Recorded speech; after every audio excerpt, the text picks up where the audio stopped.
Hello everybody, welcome back to my channel. Today's video is super fun and delicious. We are going to be making my personal favorite fall desserts. Y'all know how much I love to bake, especially during the holidays, and these are 4 of my favorite recipes, so I really hope you guys enjoy it.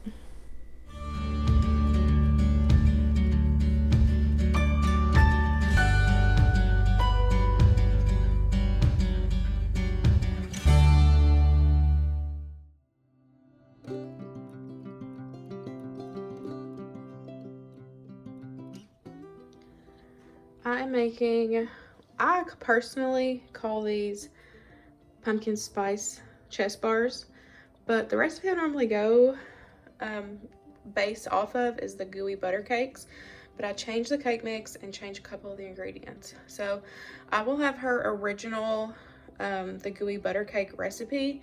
Pretty sure it's on Pinterest. I will find it and have it linked down below, but like I said, I'm kind of changing it a little bit. It does say in this cookbook that you can, for holiday recipes, add a 15-ounce can of pumpkin filling and add cinnamon and nutmeg. I do that, but instead of a yellow cake mix, I like to use a spice cake.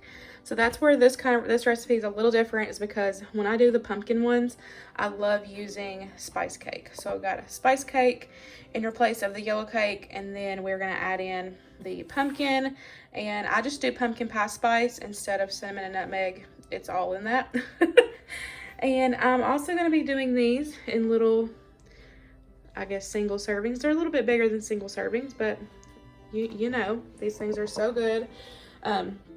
I picked these up at Mighty Dollar. They're just cute little tart pans. So I don't know how many I'm going to be able to get from this, but I plan on doing them this way. Of course, you can just use a regular, 9x13 casserole pan, but I'm going to do these single serve. That way I can give some to the neighbors, and these are really good if you can freeze these like this. So works perfect. But let's go ahead and get started.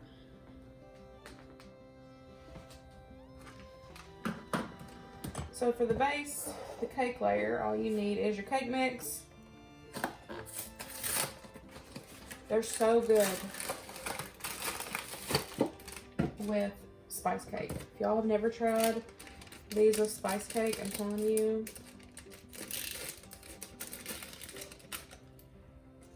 they're so delicious. So you're just gonna mix together cake mix, your butter, and your egg.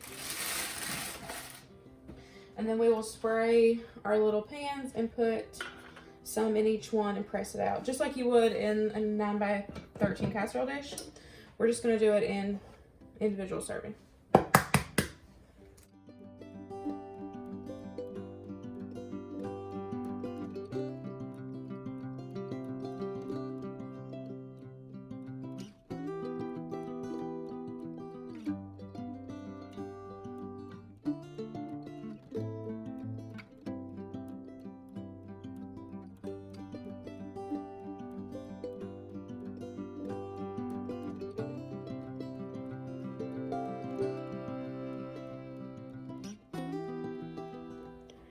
So it ended up making 10 of the little tartlets. So now we're going to mix together the filling and then pour the filling on top of each of the crust.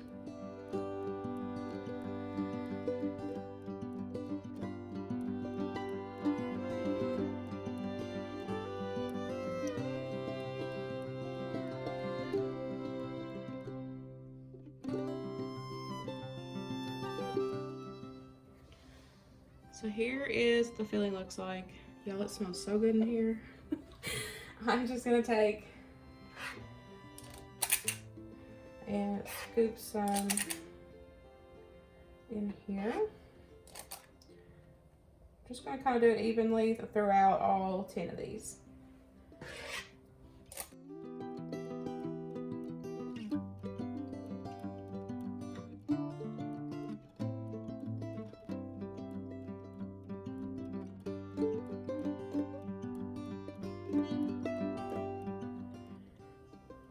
Okie dokie, y'all, they filled up pretty good. And we're gonna bake these at 350. If you do it in a 9x13, it's 40 to 50 minutes. But since they're smaller, we're going to start out with 30 minutes and then we'll play it by ear.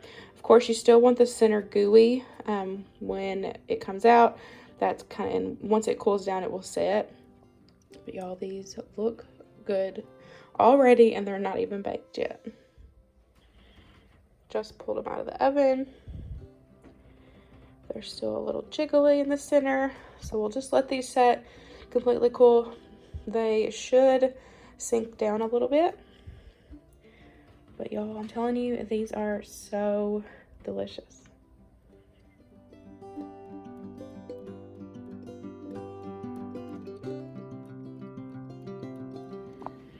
So for this next dessert, I'm going to show y'all how I make super easy apple dumplings. I'm doing enough just for 8, but you can easily double this, like if you need more. So I'm going to take this apple and cut it up, and then we'll have 1 wedge per roll.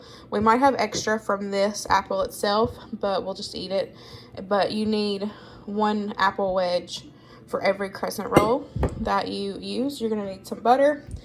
You need either Sprite, Mountain Dew, ginger ale, or I'm going to use L8, because it's pretty much the same thing as ginger ale. And then you're going to need some brown sugar, and cinnamon is optional. I just haven't got it out yet, but you can use cinnamon also. So this is how much apple I have left from getting 8 decent size wedges. So now I'm just going to wrap each one into the crescent roll.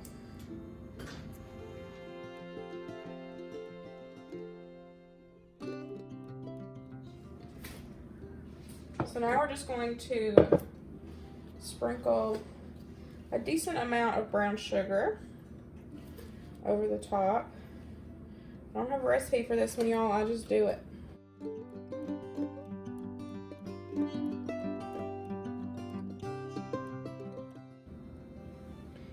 Okay. And then, like I said, cinnamon's optional. Do a little bit of cinnamon on there.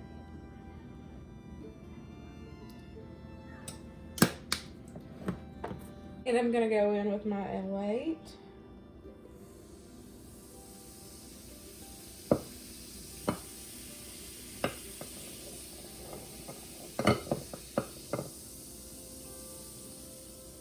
I did about half the bottle just because I'm doing 8 of them.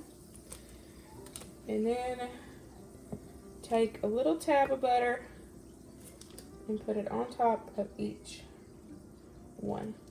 I've got my oven preheated to 350. We're going to cook these about 25 to 30 minutes.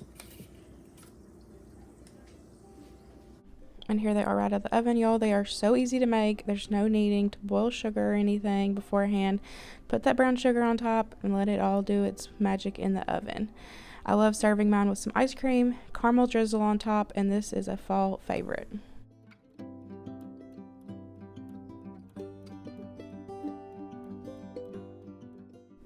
You can make lazy cookies with any version of cake mix, and so far this, using the Funfetti Oreo, was our all-time favorite. This cookies and cream lazy cookie was amazing. All you need is cake mix, 2 eggs, stick of butter melted, and a whole bag of chocolate chips. Just mix it all together and put it in your greased baking dish. Bake it in the oven at 350 for about 20 to 25 minutes, and y'all, they are so easy, hence the name Lazy Cookies. And this version, the cookies and cream one, was hands down our favorite.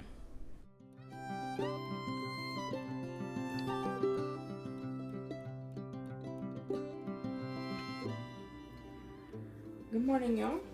I am making one of my favorite recipes, I feel like. I found this recipe last year through a food blogger. I will have the recipe linked down below for you guys. I found it through Pinterest, and to me it is the best copycat Starbucks pumpkin loaf recipe. Hands down, it's the best. I feel like so similar. So we're gonna take in, seems like a lot, but it is well worth it if you can get y'all all know how good the pumpkin loaf is from Starbucks. So we're gonna take and mix together our dry ingredients first. I have my little recipe card here so I can follow along, but I will have the recipe down below with all the measurements and everything, of course. But I love this recipe. So I'm gonna take and mix together all my dry ingredients, which is flour, baking soda, baking powder, and all your spices. I'm gonna take and mix it all together first.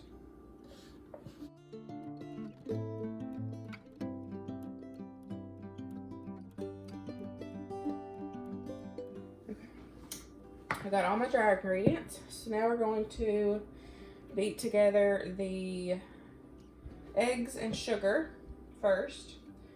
I have a KitchenAid, but I don't feel like getting it out, so I'm just going to use my hand mixer.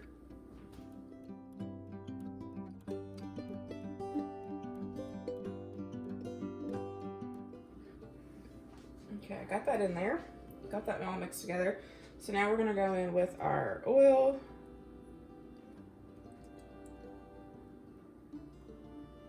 And our pumpkin.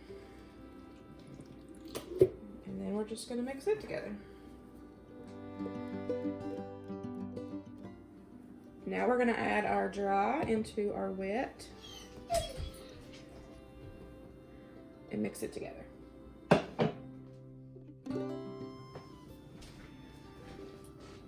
Okie dokie. So I got the batter all mixed together. I'm so excited. I've got some pumpkin seeds. I got those at Aldi. That's the only place I've had luck finding them. So if you're looking for them, they're at Aldi. I'm going to do 1 loaf for us, and then I'm going to do, I don't know how many, after I fill this up, I don't know how many it's going to make, but I'm going to do these little loaves to give to neighbors. So it's kind of like the best of both worlds.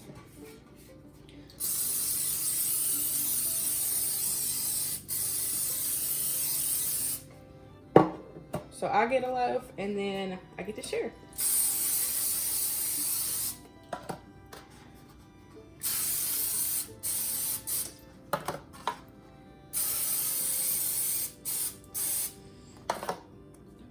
My neighbors have been loving me lately because I've been sharing all my sweet treats with them.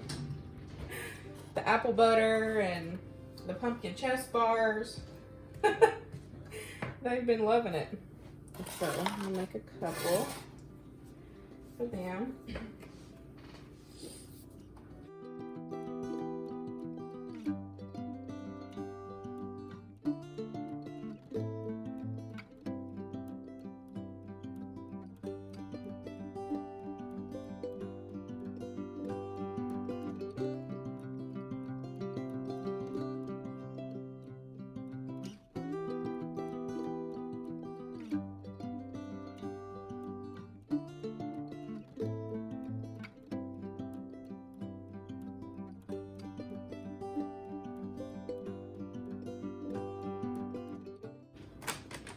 Okay, so I've made the 3 little loaves and then the 1 big one.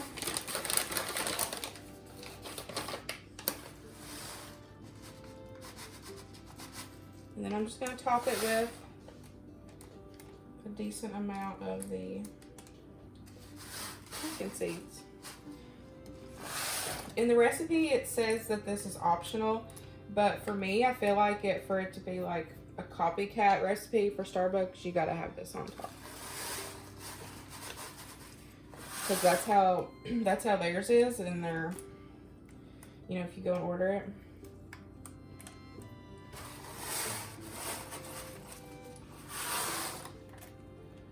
But if you don't like it, you cannot not put it on there. I dropped one.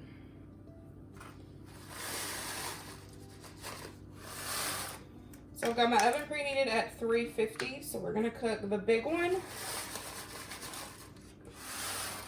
for about 45 to 50 minutes, and then I'll kind of check on these since they're smaller.